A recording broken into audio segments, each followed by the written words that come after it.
నోటితో ప్రశ్నలు ఒకలాగా ఉంటున్నాయి. చేతలతో తీర్పులు మరొక రకంగా ఉంటున్నాయి. టెలిగ్రామ్ మీద ఎట్లా నిషేధం విధిస్తారు? 22,00,00,000 మంది కస్టమర్లు ఉన్నప్పుడు అని చెప్పి నిన్న మాట్లాడినటువంటి జడ్జి గారు, తర్వాత ఆ టెలిగ్రామ్‌కి సంబంధించినటువంటి నిషేధాన్ని సమర్థించారు. నోటితో ఒకటి, తీర్పులో ఇంకొకటొచ్చింది. నీట్ పునఃపరీక్షకు ముందు ప్రముఖ మెసేజింగ్ యాప్ టెలిగ్రామ్ తాత్కాలికంగా నిషేధిస్తూ కేంద్ర ప్రభుత్వం తీసుకున్న నిర్ణయం సరైందేనని ఢిల్లీ హైకోర్టు పేర్కొంది.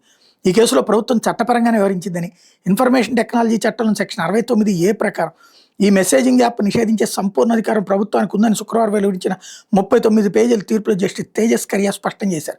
ఈ నిషేధం వల్ల ఈ నెల 21న జరగనున్న నీట్ పరీక్ష సజావుగా జరుగుతుందన్న ప్రభుత్వ నిర్ణయంతో ఏకీభవిస్తున్నట్టు తెలిపారు.